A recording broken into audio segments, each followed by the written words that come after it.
Hello friends, welcome to my channel Youngistan voice. आज मैं आपके लिए फिर से एक नई कहानी लेकर प्रस्तुत हुई हूँ जिसका शीर्षक है राही। ये प्रसिद्ध लेखिका सुभद्रा कुमारी चौहान की रचना है। कहानी की शुरुआत दो लोगों के संवाद से होती है जिसमें एक अनीता है और दूसरी राही। आइए कहानी को शुरू करते हैं। तेरा नाम क्या है? राही। तुझे किस अपराध में सजा हुई? चोरी की थी सरकार। चोरी? क्या चुराया था? नाच की गठरी। कितना अनाज था? होगा 5-6 सेर। और सजा कितने दिन की है? साल भर की सरकार। तो तूने चोरी क्यों की? मजदूरी करती तब भी तो दिन भर में 3-4 आने पैसे मिल जाते। हमें मजदूरी नहीं मिलती सरकार। हमारी जाति मांगरोरी जाती है। हम केवल मांगते और खाते हैं। और भीख ना मिले तो फिर चोरी करते हैं। उस दिन घर में खाने को कुछ नहीं था। बच्चे भूख से तड़प रहे थे। बाजार में बहुत देर तक मांगा। बोझा ढोने के लिए टोकरा लेकर भी बैठी रही, पर कुछ ना मिला। सामने किसी का बच्चा रो रहा था। उसे देखकर मुझे अपने भूखे बच्चों की याद आ गई। और वहीं पर किसी की नाच की गठरी रखी हुई थी।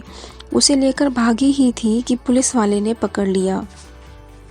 अनीता ने एक ठंडी सांस ली और बोली, फिर तूने कहा नहीं कि मेरे बच्चे भूखे थे इसलिए चोरी की? संभव है इस बात से मजिस्ट्रेट कम सजा देता तुझे। हम गरीबों की कौन सुनता है सरकार। बच्चे आए थे कचहरी में, मैंने सब कुछ कहा पर किसी ने कुछ नहीं सुना। राही ने कहा। अब तेरे बच्चे किसके पास हैं? उनका बाप है? अनीता ने पूछा। राही की आंखों में आंसू आ गए। वह बोली, उनका बाप मर गया सरकार। जेल में उसे मारा था और वहीं अस्पताल में वह मर गया। अब बच्चों का कोई नहीं है इस दुनिया में। तो तेरे बच्चों का बाप भी जेल में ही मरा, वह क्यों जेल आया था? अनीता ने प्रश्न किया। उसे तो बिना कसूर के ही पकड़ लिया था सरकार। राही ने कहा। ताड़ी पीने को गया था। 2-4 दोस्त उसके साथ थे। मेरे घर वाले का एक वक्त पुलिस वाले से झगड़ा हो गया था। उसी का बदला उसने लिया। 109 में उसका चालान करके साल भर की सजा दिला दी। वहीं वह मर गया। अनीता ने एक लंबी सांस के साथ कहा। अच्छा जा, अपना काम कर। राही चली गई।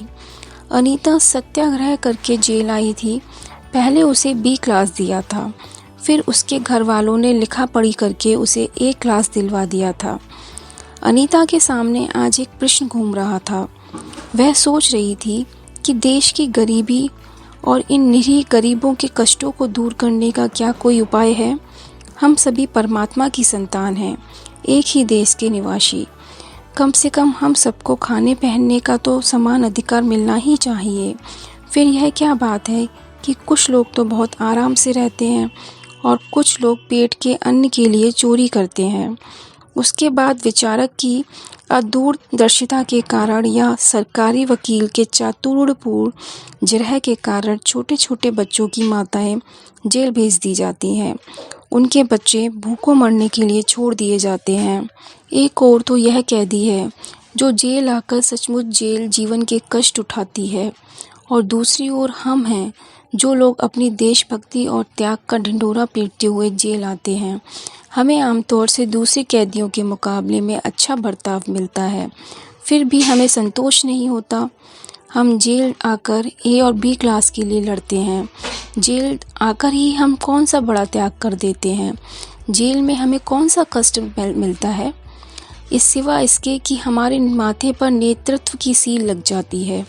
हम बड़े अभिमान से कहते हैं, यह हमारी 4थी जेल यात्रा है, यह हमारी 5वीं जेल यात्रा है, और अपनी जेल यात्रा के किस्से बार बार सुना कर आत्मगौरव अनुभव करते हैं।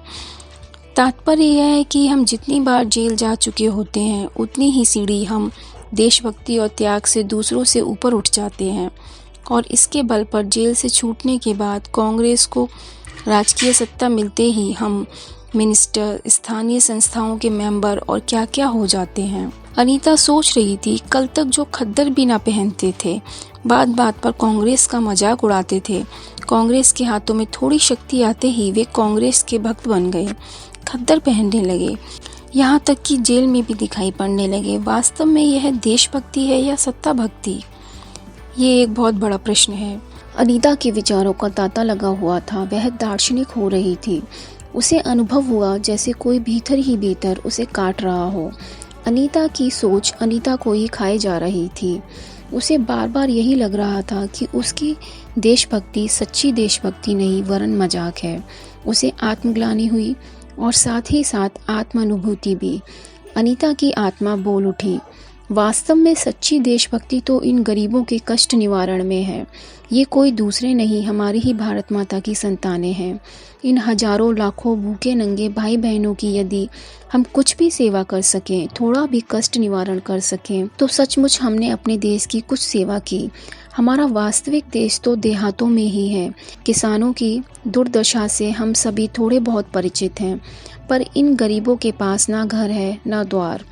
अशिक्षा और अज्ञान का इतना गहरा पर्दा इनकी आंखों पर है कि होश संभालते ही माता पुत्री को और सास बहू को चोरी की शिक्षा देती है और उनका यह दृढ़ विश्वास है कि चोरी करना और भीख मांगना ही उनका काम है।